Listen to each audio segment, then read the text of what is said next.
la gloria y el reconocimiento y orándolo en el único nombre que podemos orar, que es el nombre de Jesucristo. Entonces, nosotros tenemos la historia completa, como les decía, voy a ser un poco reiterativo con esto, y la historia arranca con el libro de Génesis. Génesis es el inicio de absolutamente todas las cosas, es el origen, pues de hecho ese es el nombre del libro, Génesis, entonces es el origen, y es el origen de qué, de la naturaleza, la creación de todo lo que nosotros vemos, es el origen del hombre, ¿cierto? Es el origen también de las relaciones, hay una relación de amistad entre Dios y el hombre, y hay una relación de matrimonio entre Adán y Eva, es también tristemente el comienzo del pecado, en donde se origina el pecado, y también es el inicio de la promesa de la redención, la promesa de la redención. Toda esta porción que encontramos nosotros en los primeros 3 capítulos de Génesis es muy importante, y es importante que lo entendamos de esta forma porque así mismo Moisés lo intentó poner desde el principio, y es lo que dice Génesis 1:1, desde el principio que Dios creó los cielos y la tierra. Y nosotros entendemos esto como una verdad, sobre todo cuando existen otras corrientes hoy en día que dicen algo lo contrario. Y de hecho, mi esposa hemos tenido conversaciones y de pronto a ella le parece algo jocoso porque cada vez encuentro más absurdo los argumentos para creer en la evolución frente a lo que puede ser la misma evolución. Es más, o sea, en la misma estructura o la misma teoría de la evolución de lo que dice se contradice para poderla creer. Y la escritura es muy clara cuando nos presentan todos los argumentos de la creación. Entonces este es el comienzo de todas las cosas en Génesis. En Génesis también tenemos un hecho supremamente importante, que es el pacto de Abraham con Dios, o más bien de Dios con Abraham. El pacto en donde hay una promesa de una gran nación, una gran nación. Y si ustedes me acompañan a Génesis 12, versículos 1 y 3, no voy a ir a colocarlos, tampoco quiero colocar los versículos en la pantalla, primero por razones de tiempo y segundo porque para eso quiero que tengan las Biblias en sus manos, para que puedan pasar por los diferentes libros, para que pasemos por Ageo, por Amós, por Abdías y nos demos cuenta que están ahí y ustedes puedan hacerse un mapa geográfico de sus escrituras, de sus Biblias y así mismo les sea un poco más fácil estudiarlas. Entonces las voy a ir leyendo de mi Biblia y así mismo espero que ustedes me puedan ir acompañando. Entonces Génesis 12, el verso los primeros 3 versículos dice: entonces el Señor dijo a Abraham, vete de tu tierra, de tu parentela y de la casa de tu padre a la tierra que te mostraré. Yo haré de ti una gran nación, te bendeciré y engrandeceré tu nombre y serás bendición. Bendeciré a los que te bendigan y a los que te maldigan maldeciré. Y en ti serán benditas todas las familias de la tierra. Y este versículo, si ustedes lo pueden considerar también, al igual que Génesis 3:15, son los versículos claves de Génesis. ¿Por qué? Porque acá el Señor le está dando una promesa a Abraham de una gran nación. ¿Qué nación? Israel. ¿Qué es una nación? ¿Cómo podemos considerar que algo es una nación o un país o un estado? A los que estudian quizás derecho y saben sobre teoría del estado, hay 3 elementos para que se considere un estado como tal. Y esos 3 elementos son una población que tengan algo en común, una constitución que rija las normas sobre ese pueblo y un territorio en el que se ejerce la jurisdicción de esa ley y se aplican los correctivos directos sobre esa ley. Entonces tiene que haber pueblo, tiene que haber ley y tiene que haber territorio. Y es una promesa de nación lo que está dándose a cada parte de Dios hacia Abraham. No importa el modelo de gobierno, no tiene que haber un rey, no tiene que haber un presidente, no tiene que haber un modelo de república federativa o república unitaria o república parlamentaria, no tiene que haber democracia.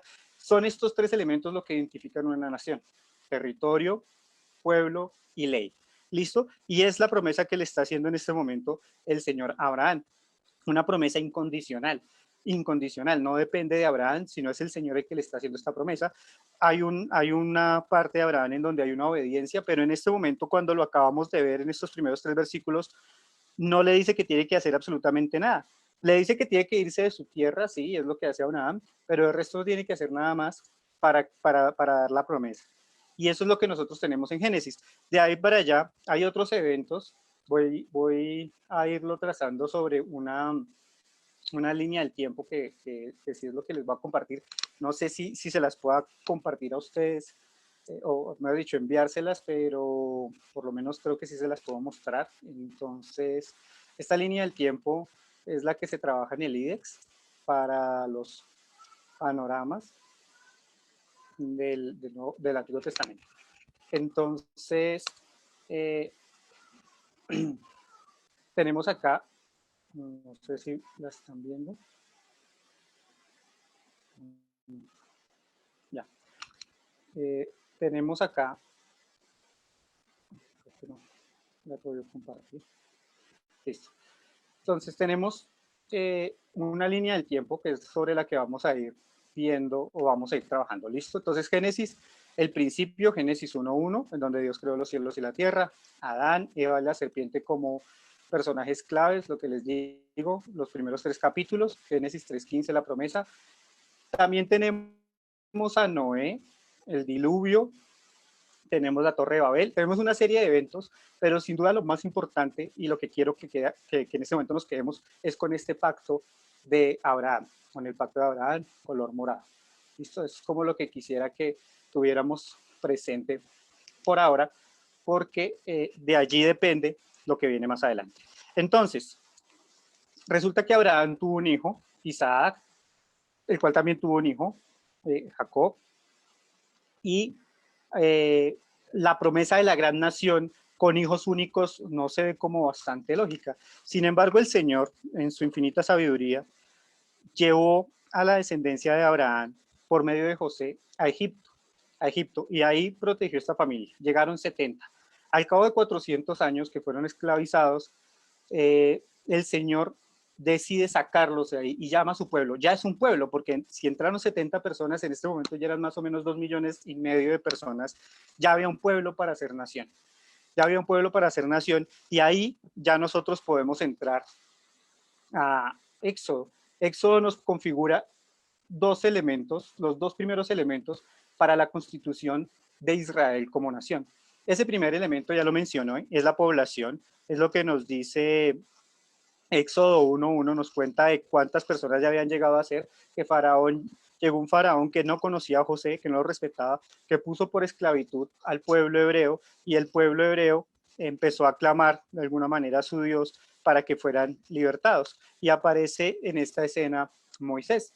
Moisés lo que hace, una vez recibe la revelación del Señor en la zarza, sin conocerlo del todo muy bien, lo que hace es sacar a este pueblo, y ya es reconocido como el pueblo de Dios, y se conforma la nación del pueblo hebreo, o más bien la nación todavía no, el pueblo hebreo. Salen de ahí, lo que les digo, más o menos 2,5 millones de personas, y un versículo clave acá es Éxodo 15, versículo 13.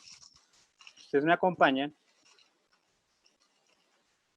Éxodo 15, versículo 13 dice: en tu misericordia guías a este pueblo que has redimido y los llevas con tu poder a tu santa morada. Ese también es el nombre del libro. Éxodo es el trasegar del pueblo hebreo hasta la tierra prometida, hasta donde deberían ir, que era un recorrido realmente corto, pero se demoraron 40 años por la rebeldía del pueblo y estuvieron vagando en el desierto, no porque no supieran a dónde tenían que ir. De hecho, Abraham ya sabía en dónde quedaba la tierra prometida. El punto acá es que no iban a poder tener la tierra porque habían sido rebeldes al Señor, habían sido rebeldes al Señor, habían sido idólatras y no le habían creído a Dios después de que los sacó a Egipto. Por eso se demoraron 40 años para poder entrar a la tierra prometida. Los personajes claves de Éxodo, y acá voy a incluir los otros libros, tanto Éxodo, Levítico, Números y Deuteronomio. Los personajes claves son Moisés, Aarón, Josué y Faraón. Sobre ellos gira toda la historia. Claramente Dios está siempre como protagonista en cada uno de los libros, es el que está actuando su soberanía y su plan supremo en cada uno de estos momentos. En cada uno de estos momentos Dios está manifestando su poder. se manifiesta a los hebreos directamente para que ellos sean el pueblo de él, el pueblo de él. Y ya tendríamos en este punto, a través de la ley que nos la narra Éxodo y Números, nos narra cómo se configuró la ley entregada por el Señor en el monte, y de lo que nos ha estado hablando, nos va a estar hablando el pastor Fernando estas mañanas en estos mensajes que tenemos todos los días. La ley se configura, es dada la ley por medio de Moisés al pueblo, y entonces tenemos dos elementos. Ya tenemos un pueblo y ya tenemos una ley, una constitución. Ese pacto que hizo el Señor con Moisés, en donde da toda la ley, en donde le dice cómo redimir sus pecados, en donde los compromete a un pacto de obediencia, en donde tenemos Deuteronomio 28, con todas esas promesas, pero también con todas esas demandas que son muy importantes, porque eso también nos va a mostrar lo que fue todo el Antiguo Testamento y el trasegar de los diferentes reyes y profetas a causa de la desobediencia del pueblo. Pueblo, constitución, nos falta el territorio. Por eso les digo, ahí nos vamos a saltar un poco. Éxodo, tanto Éxodo como Levítico, Números, Deuteronomio, tratan todo este peregrinar de 40 años en el desierto, en donde el Señor nos da la ley, donde el Señor les explica cómo debe ser la oración en el templo, cómo tiene que ser el culto, cómo tiene que ser los sacrificios, por qué adorarlo a Él, por qué solamente Él es Dios, se les estuvo manifestando todo el tiempo. Y todo recurre sobre esa conformación del pacto de Moisés con Dios, es decir, con el pacto para la redención por medio de los sacrificios, del sistema de sacrificios. Eso lo tenemos en esos 4 libros: Éxodo, Números, Levítico y Deuteronomio. Entonces, el territorio. ¿En qué momento se configura el territorio para que podamos hablar definitivamente de la nación de Israel? Josué es uno de los 2 espías que fue a la tierra prometida cuando fueron enviados. Este pueblo duro de cerviz quería devolverse nuevamente para Egipto, a comer de las cosas de Egipto, y el Señor les dice: si hay una mejor tierra para ustedes, y enviaron 2 espías, y solo 2 de los 12 volvieron diciendo: es nuestra tierra, es una tierra buena, la podemos conquistar. Este fue Josué y Caleb. Josué es el sucesor, digamos, oficial de Moisés, y es el encargado de llevar al pueblo hebreo a tomar posesión de la tierra, y hasta en ese momento en donde se puede hacer posesión de toda la tierra, se configura como tal Israel como nación. Ya estaría el pueblo, ya estaría la ley y estaría el territorio, la tierra prometida, para configurar la nación de Israel bajo un modelo teocrático de gobierno, es decir, Dios mismo ejercía el liderazgo sobre la iglesia. Por eso es tan importante el sistema sacerdotal de hebreo, porque ellos ejercían la autoridad de alguna forma como representantes de Dios por medio de los distintos sacrificios, y se tenía que hacer la voluntad del Señor. Josué recibe el liderazgo de Moisés, y entonces inicia la travesía. El pasaje claro con Josué, si ustedes me acompañan, capítulo 1, versículos 7 y 8 dice así: solamente esfuérzate y sé muy valiente para cuidar de cumplir toda la ley que mi siervo Moisés te mandó. No te apartes de ella ni a derecha ni a izquierda, para que tengas éxito en todo lo que emprendas. Nunca se apartará de tu boca este libro de la ley. Más bien, medita en él de día y de noche, para que guardes y cumplas todo lo que está escrito en él. Así tendrás éxito y todo te saldrá bien. Y es la comisión para que inicie el tema de la posesión. Y la posesión no era simplemente llegar a ese territorio. Voy a llegar a sentarme ahí porque es la tierra prometida. La posesión implicaba un periodo de conquista. Tenían que sacar a los diferentes pueblos que estaban viviendo en ese momento ahí. Uno de los más conocidos para nosotros es Jericó, cuando Josué junto con el pueblo rodea las murallas de Jericó, y con un grito, después de un tiempo de 7 días, si no estoy mal, cae la muralla y es entregada Jericó, que era un fortín, al pueblo hebreo. Y es lo que tenía que hacer Josué. Josué pasa por toda la tierra prometida, y después de haber hecho la conquista, lo que hace Josué es hacer la repartición. ¿La repartición en qué?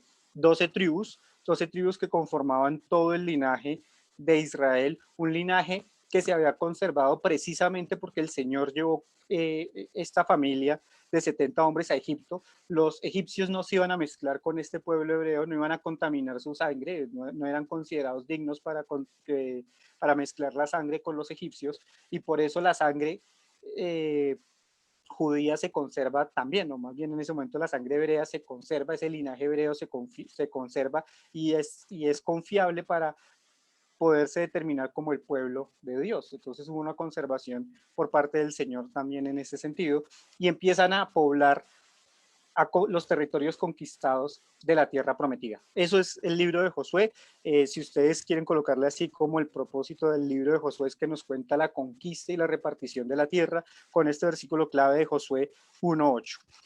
Josué hace su labor junto con Caleb, guerreros, presentaron al pueblo, hicieron la repartición, entregándole su porción a los levitas, que ellos no iban a tener un territorio porque su porción es el Señor, pero los levitas podían tener espacios en las diferentes ciudades como una muestra del amor al Señor. Los levitas como tal no tienen territorio porque, insisto, su porción es el Señor, entonces ellos podían recibir en diferentes ciudades. Entonces las otras dos tribus que, digamos, conforman los 12 territorios son la media tribu de Manasés, la media tribu de Efraín, que son los hijos de José. Así es como se configura más o menos la distribución del territorio. Sin embargo, el pueblo hebreo es duro y constantemente débil para pecar. Lo primero que no hacen es que no conquistan la totalidad de la tierra. El Señor dice exactamente los límites de la tierra prometida hacia el norte, hacia el sur, hacia el oriente, hacia el occidente, y ellos no logran, no quieren conquistar toda la tierra. Son perezosos, llegan a un punto y dicen, aquí estoy bien, no necesito más, aquí estoy bien, no necesito más, y se van acomodando. Y el problema con esto es que el Señor sabía que si esos pueblos de alrededor, pueblos paganos, se quedaban cerca, el pueblo de Israel iba a terminar cayendo en idolatrías, iba a mezclar con ellos, iba a tomar de sus religiones, iban a terminar abandonando al Señor. Y es lo que empieza a suceder. Cuando cuando se quebranta la ley, cuando se quebranta la constitución, por lo menos en nuestro país, en la lógica se supone que viene un juicio para la persona que la quiebra, y ese juicio lleva digamos que a una pena, a una condenación. Es lo que sucede. Este pueblo se desvía, se supone que es teocrático, se supone que deberían estar sirviendo al Señor, se desvía con otras naciones, empiezan a mezclar su sangre, empiezan a tomar prácticas paganas, y el Señor empieza a mandar un juicio. Pero para que ese juicio se presente tiene que haber un juez que represente lo que el Señor está diciendo. Entonces aparece el libro de Jueces, un libro que está después de Josué. El libro de Jueces nos narra ese ciclo o ese periodo de la historia de Israel en donde el pueblo cae, se repite, es un ciclo que se va repitiendo, y es que el pueblo peca, el Señor envía castigo, normalmente son guerras o invasiones, el pueblo se arrepiente y clama al Señor por un libertador, pero se vuelven al Señor, que es lo importante. El Señor levanta un juez es una persona que lidera en ese momento al pueblo, lo lleva en batalla o en guerra, libera al pueblo, y el pueblo vuelve a servir cómodamente al Señor nuevamente. El problema es que eso no dura mucho y otra vez caen en pecado. Y ese es el ciclo: pecado, juicio, clamor al Señor, levantamiento de un juez, restitución, adoración al Señor y pecado. Y así vemos nosotros diferentes jueces. Digamos que los jueces representativos que nosotros podemos ver es Gedeón, Sansón, Jefté. Son diferentes jueces que en su momento van hablando. Por ejemplo, Sansón es muy famoso por el tema de los filisteos y por su fuerza. Es otra de las historias de la Biblia que siempre descontextualizan y hacen un montón de cosas con ella, pero ahí muestra también cómo el Señor, a través de una persona que no era nada buena, que tenía muchísimo pecado, libertó a su pueblo por el clamor que hacían. Y eso se fue dando hasta que el Señor de alguna manera dice, no, ya esto no puede seguir así, y también el pueblo dice, ya no queremos más este tema de los jueces, las otras naciones se burlan de nosotros porque no tenemos un rey, porque no tenemos alguien que nos dirija, no tenemos un ejército que nos defienda. tienen al Señor Todopoderoso, al Señor de los ejércitos, y ellos claman por un rey. Y ahí aparece en escena, bueno, antes de aparecer en escena Samuel, está el libro de Ruth. El libro de Ruth lo que nos narra a nosotros es ese contraste entre un pueblo que tiene a Dios como Señor, que lo está cuidando, pero que lo rechaza frente a una mujer extranjera, pagana, porque Ruth es moabita, que se relaciona precisamente en el pecado de hijos de Israel, que abandonan su tierra, que ya era un pecado suficientemente grave, buscan en la tierra de Moab con quién vincularse, terminan casándose con Ruth, uno de los hijos de Noemí, que es una de las protagonistas, y Ruth hace una declaración maravillosa, maravillosa. El versículo capítulo 1, versículo 15 y 16 de Ruth dice así: entonces ellas, alzando su voz, lloraron otra vez. Luego Orfa besó a su suegra. Orfa es la nuera de Noemí, una de las nueras, también moabita, pero Ruth se quedó con ella. Noemí le dijo: he aquí tu cañada se ha vuelto a su pueblo, tu cuñada se ha vuelto a su pueblo y a sus dioses, vuélvete tú tras ella. Pero Ruth respondió: no me ruegues que te deje y que me aparte de ti, porque a donde quiera que tú vayas, yo iré, y a donde quiera que tú vivas, yo viviré. Tu pueblo será mi pueblo y tu Dios será mi Dios. Entonces, una nación que tiene al Señor como su gobernante, que lo está rechazando constantemente, se contrasta acá con la historia de Ruth, que acepta y adopta al Señor y a la nación de Israel como su propia nación. ¿Para qué? Para servirle. Y esto es impresionante porque al final la consecuencia para Ruth es que fue incluida dentro del linaje del rey David y dentro del linaje claramente del Señor. Entonces es realmente maravilloso lo que sucede con Ruth y ese contraste. Entonces viene, ya estamos cansados, no queremos ser como las otras naciones, queremos tener un rey, que alguien nos gobierne, y el Señor levanta a Samuel como el último juez y aparece el libro de Samuel. Samuel, primera y segunda de Samuel, pues digamos que en el hebreo, sí, originalmente fueron un solo libro y así se trataba, como un solo libro.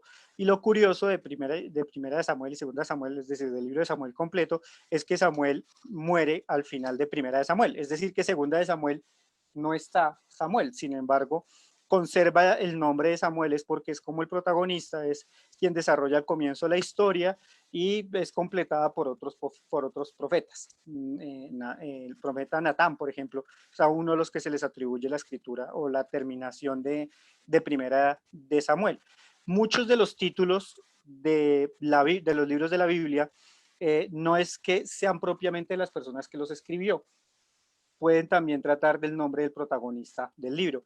Samuel sí escribió parte del libro, gran parte de la primera de Samuel, pero como les digo, segunda de Samuel sobre todo, pues claramente no pudo haber sido él, sino que fue alguno de estos otros profetas que terminó de escribir la historia. Primera de Samuel es esa transferencia, es ese paso de la teocracia a la monarquía. Así nosotros lo tenemos que ver, como el Señor, eh, en parte como juicio, manda a Samuel a ungir a Saúl para que sea rey sobre Israel, un rey bastante, bastante malo, un rey que hizo muchas cosas malas, que despreció al Señor, que quiso colocarse como déspota sobre toda la nación y que le costó a la nación muchísimo dolor y muchísimo sufrimiento. Eso es lo que nos da el libro de Primera de Samuel. Nos narra básicamente lo sucedido con Samuel y con David. Hasta ahí va, hasta la primera monarquía, el paso a Saúl y después de cómo Saúl es desechado y es ungido como rey David. En el capítulo 8, el versículo 7 de Primera de Samuel dice así: y el Señor le dijo: escucha la voz del pueblo en todo lo que te diga, porque no es a ti a quien han desechado, es a mí a quien han desechado para que no reine sobre ellos. Es la respuesta del Señor una vez le piden a Saúl que les unja un rey, y claramente acá se evidencia que el Señor está airado, que está molesto porque lo desecharon como rey, iba a traer juicio. Primera de Samuel entonces habla sobre este rey déspota, Saúl, que no confiaba ni siquiera en su hijo en algún momento, que termina mal, termina asesinado en una batalla, y cómo es en contraste el comportamiento de David, que es más servicial, que es un hombre conforme al corazón del Señor, nos dice también la palabra, y de esa manera es un rey que en la medida de lo posible, digamos que fue un buen rey, logró bastantes batallas militares, de hecho derramó tanta sangre que el Señor no permite que construya su templo, lo deja para que lo construya Salomón, no se lo permite, aunque fue el gran sueño de David, no se lo permitió, y sobre todo porque la última etapa del reinado de David es bastante oscura. Hay pecado, después del pecado con Betsabe empieza a declinar su reinado, empiezan a haber rebeliones, su hijo Absalón se levanta contra él, lo hace huir, hay muerte en su casa, pasan muchísimas cosas y al final termina el legado con el siguiente rey que es Salomón. 40 años tenemos con Saúl, 40 años de reinado con David y ahora vamos a tener 40 años de reinado con Salomón, un periodo de mucha paz en donde Salomón extendió los límites de Israel mucho más, llegaron a ser los más grandes límites de Israel hasta el momento sin llegar a tener la totalidad de la tierra prometida, que era el mandato del Señor, era el mandato del Señor. Eso está en Segunda de Reyes. Primera de Reyes cuenta nuevamente la historia del reinado de David como protagonista. Eh, perdón, sí, Primera de Reyes empieza hablándonos también ya del reinado, perdón, del reinado de Salomón, Primera de Reyes. Eh, nos muestra toda la grandeza de Salomón, todo lo que hizo, sin embargo esa grandeza termina siendo pecaminosa, termina siendo una grandeza pecaminosa y termina siendo de condenación para el pueblo. Y el hecho de que no se haya dividido el reino en el reino de Salomón no es porque haya sido un buen rey, sino porque el Señor tuvo misericordia por amor a David de sostener en su trono a su hijo en un reino unitario y no permitió ahí la división. Sin embargo, tenemos que, por todo el pecado de Salomón, claramente, que llevó a la idolatría a su pueblo, Salomón tuvo, dice que 700 esposas y 300 concubinas, y una de sus esposas era la hija de Faraón, por ende hubo idolatría con todos estos dioses, no solo los de Egipto, sino muchos otros, en donde adoró Salomón, hizo caer en decadencia al pueblo de Israel y llegó la división del templo, una división terrible y nefasta para, para todo el pueblo de Israel, abandonando al Señor con mucho dolor. Quiero volver a ver si nos alcanzamos a poner un poco al día con la línea del tiempo. Entonces, ya pasamos el diluvio, naciones, patriarcas, tenemos acá también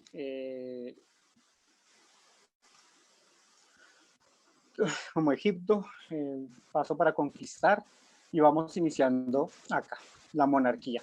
La monarquía, lo que les decía, 3 reyes, 120 años. A ver si puedo utilizar este. Entonces, vamos acá, la monarquía, 120 años. Con los 40 años de cada uno de los reyes. Tenemos acá el reino dividido. El reino se divide. Jeroboam es nombrado como rey, la tribu del norte. ¿Sí?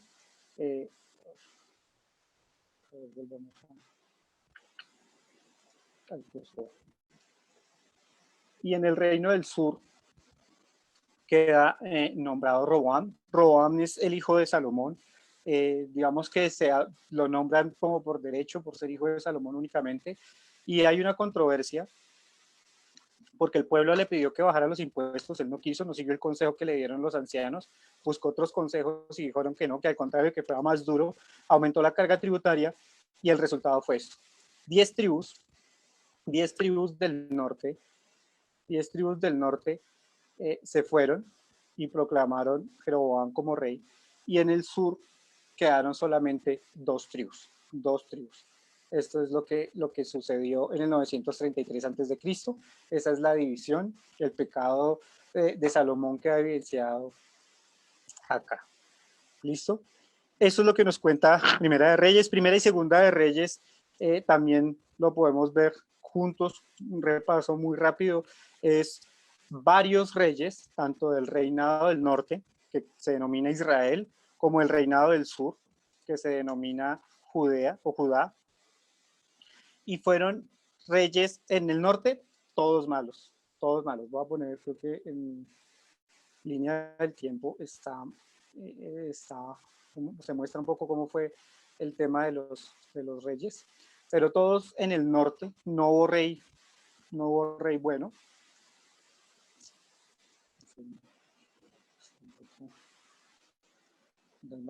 Entonces, el reino del norte no hubo rey bueno, no hubo ninguno fue bueno.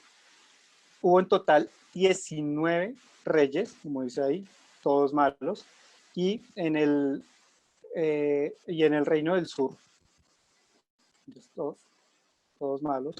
En el reino del sur hubo unos buenos, poquitos buenos, 20 rayos en total, algunos malos, los malos están en negrita y los buenos en letra blanca. Para resaltar los buenos estaba Asa, Josafat, hay unos como en gris que son como los más o menos.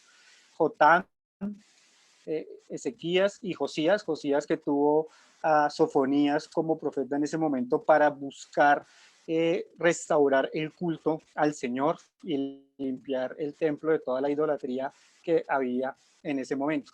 Eso es lo que nosotros tenemos, y en este transcurrir de reyes tras reyes vamos a tener algo que es juicio sobre juicio sobre juicio del Señor.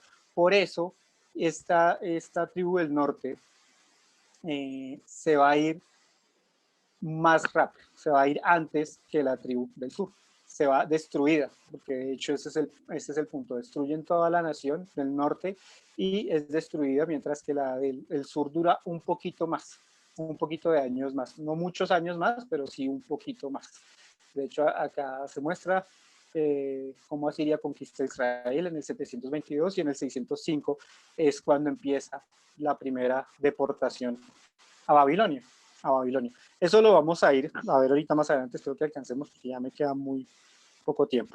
Entonces, Segunda de Reyes, lo que les digo, Primera y Segunda de Reyes nos cuentan toda la historia de estos reyes, su pecado, se centra mucho en eso, en la historia de cómo pecaba el pueblo contra el Señor y cómo venían profetas incluso a declarar juicio.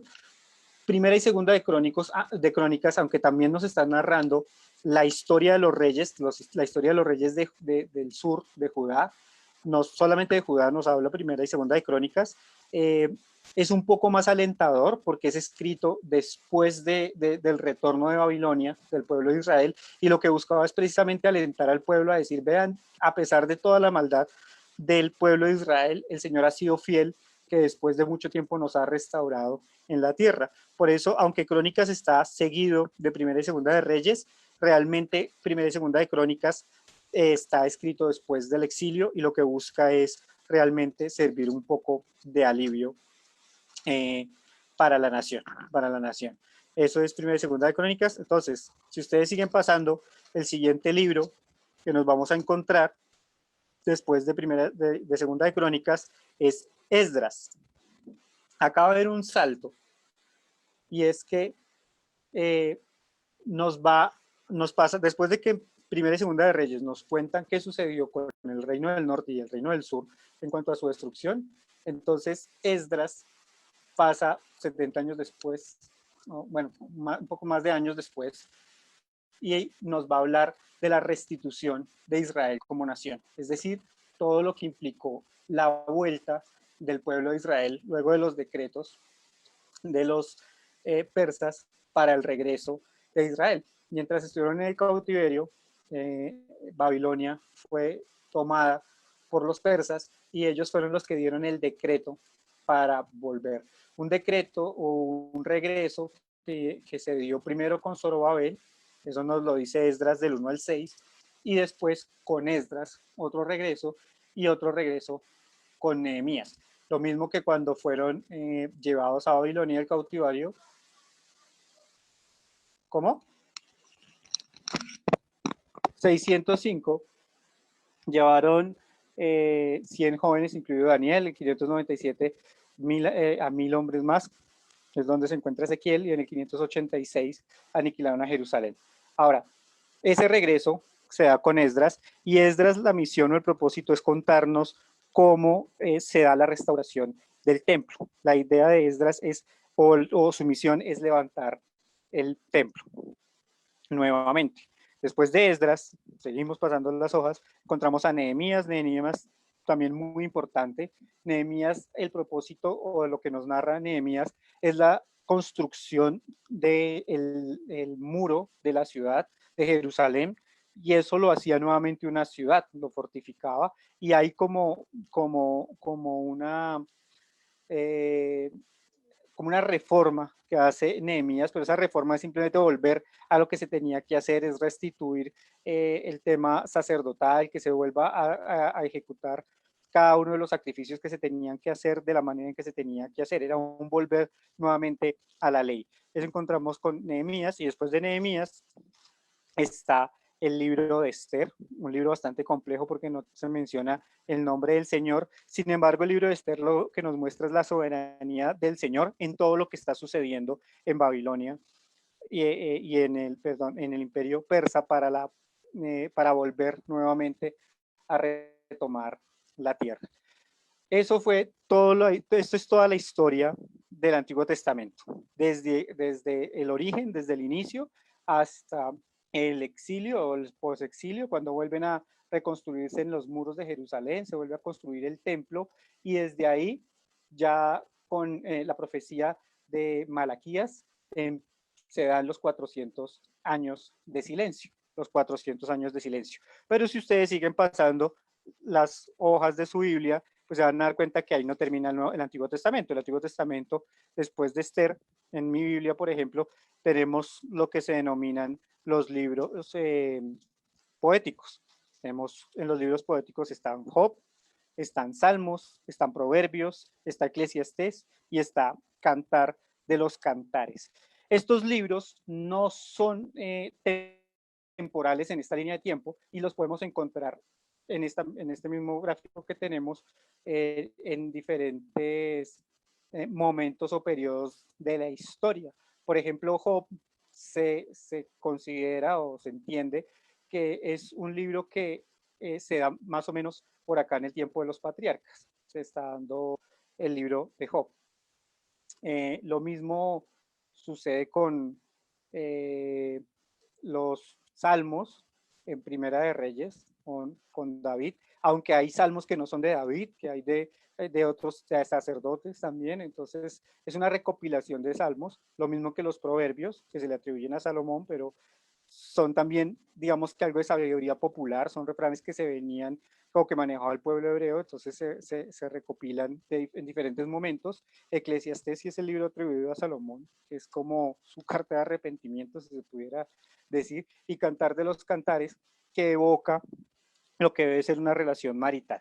Eso es básicamente esos libros de poesía. No quisiera quedarnos más ahí porque podríamos hablar muchísimo tiempo de estos libros, pero pues no tenemos el tiempo. Después de esto, nosotros ya podemos entrar con los profetas. Los profetas, iniciando con Isaías.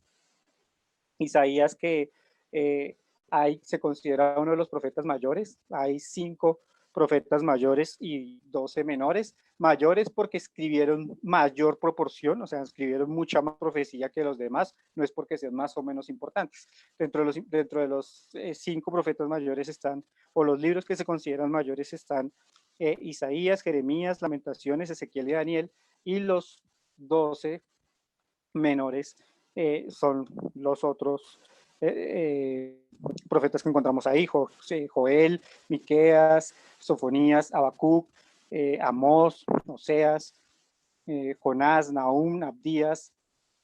Estos son los que nosotros tenemos como. Ahora, se dio la división y vienen estos, aparecen los profetas. Y los profetas es muy importante tenerlo claro de a quién le están profetizando, porque estos profetas tenían revelación en un momento y iban y la daban. Y esa era su función básicamente. Entonces tenemos profetas para el norte. Solamente hubo dos profetas, Amós y Oseas. Solamente ellos dos fueron a predicar a lo que se conocía como Israel. Amós predicó en contra de la idolatría a los becerros, específicamente. Y si ustedes me acompañan a Amós para ver algo del propósito de la profecía de Amós, el capítulo 3. No, Oseas,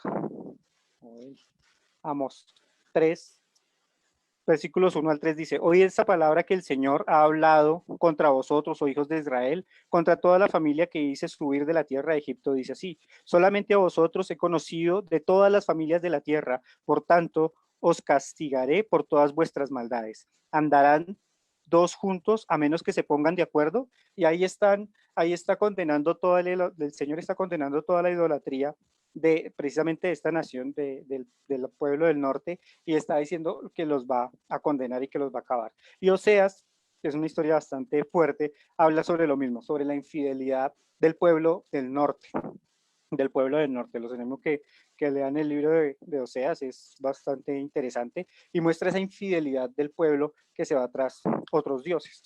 Al sur, o sea, a la nación de Judá, van a profetizar Joel, Miqueas, Isaías, Sofonías, Habacuc y Jeremías.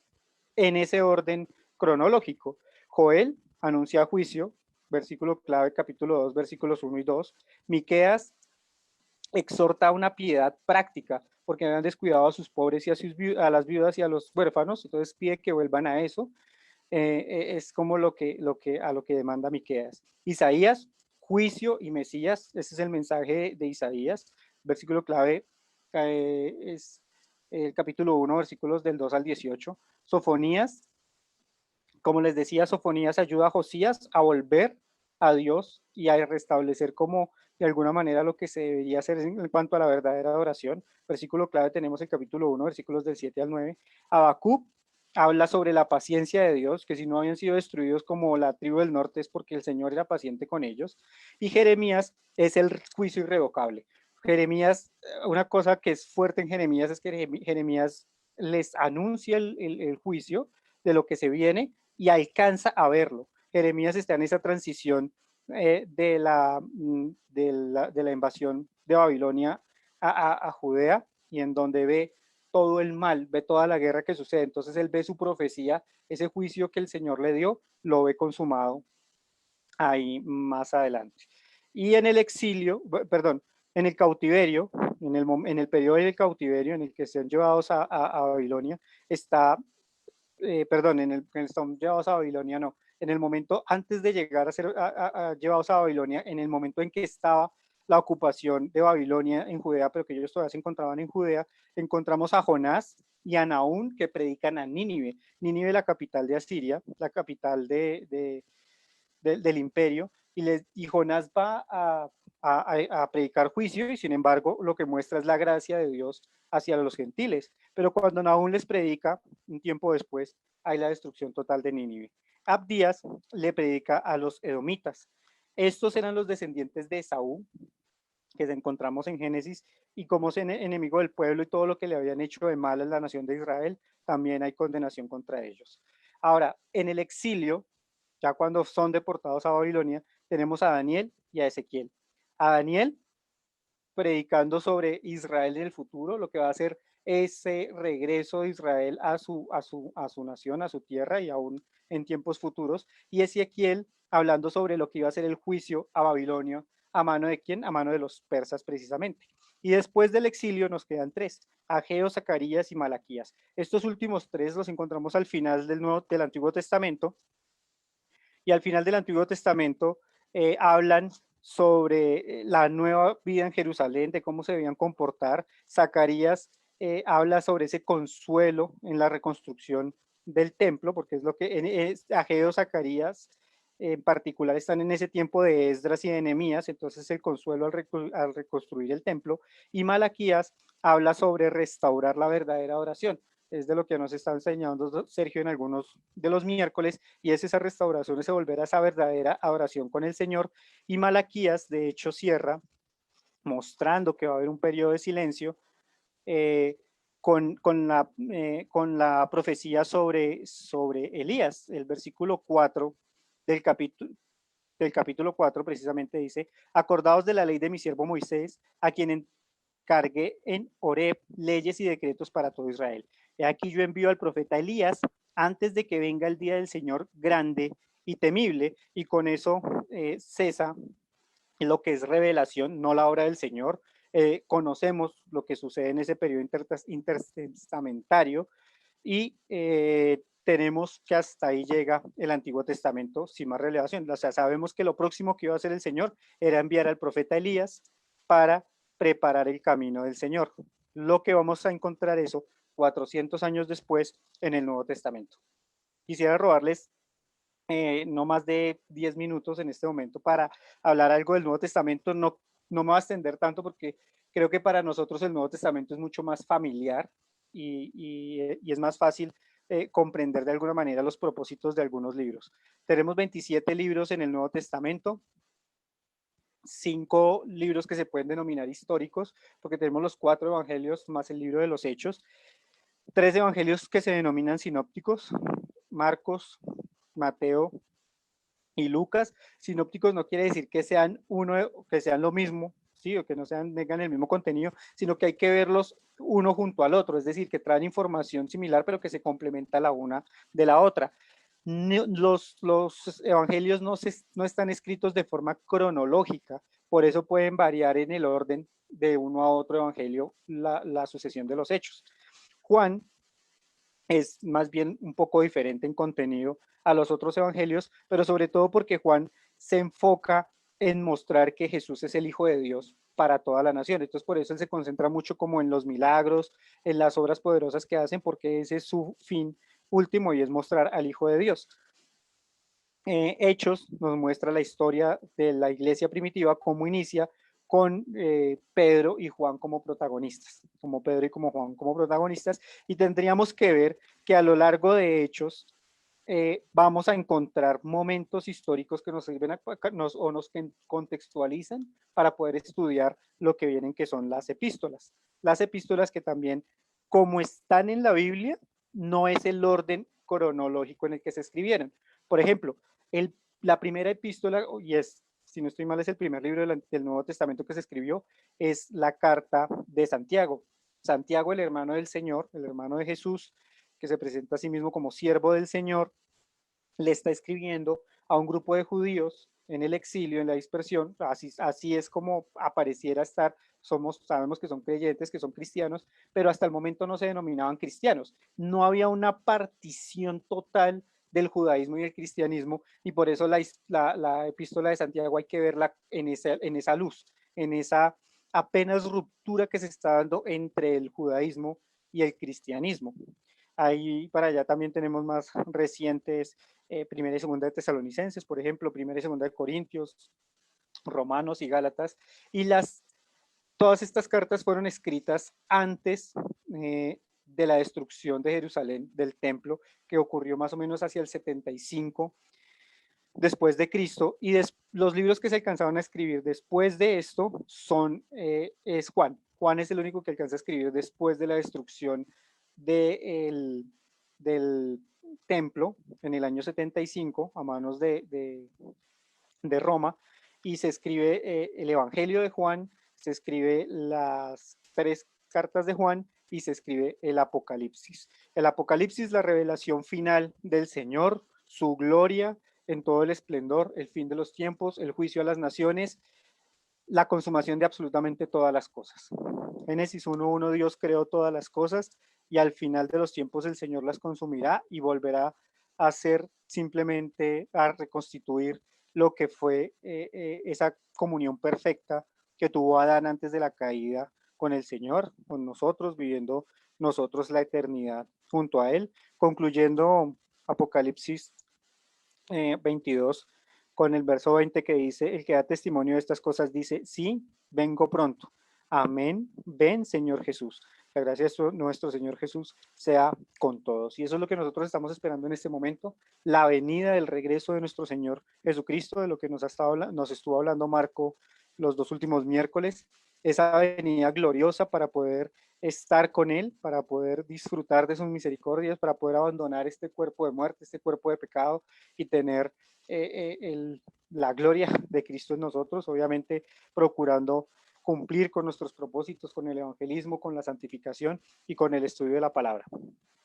Les pido disculpas si realmente fue un brochazo, muy brochazo.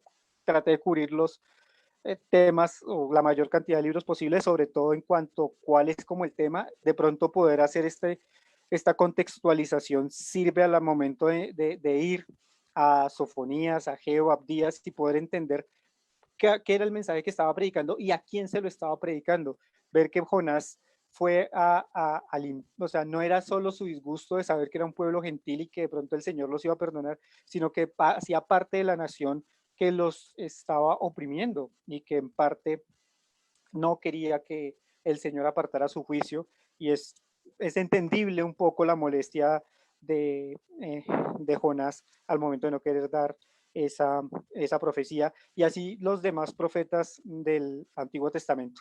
Es muy rico el Antiguo Testamento, viéndolo y estudiándolo a la luz de lo que se tiene que ver, que es la ley de Moisés, esa ley en donde está condicionada por una obediencia y en donde todo el Antiguo Testamento muestra ese ciclo de pecado, de castigo, de juicio, de volver al Señor, de clamar al Señor, ese remanente que en cada uno de los libros vamos a ir encontrando, ese grupo de personas que aún conservaron la fidelidad al Señor, que siempre estuvieron adorando al Señor, y por ese remanente es que se conserva, digamos que el amor al Señor para poder tener a Israel hasta 400 años antes de Cristo dentro de sus planes. Igual al futuro también va a estar, pero sabiendo que la promesa iba a llegar por la nación de Israel, por el pueblo judío, específicamente por la tribu de Judá, por medio de Jesucristo, la redención de nuestros pecados. La promesa en Génesis 3:15, en su cumplimiento en cada uno de los evangelios. Entonces, no sé si hayan preguntas, quisiera que cerráramos primero con una oración y si hay preguntas, que las podamos hacer en un momento. Entonces, inclinen su cabeza y oremos.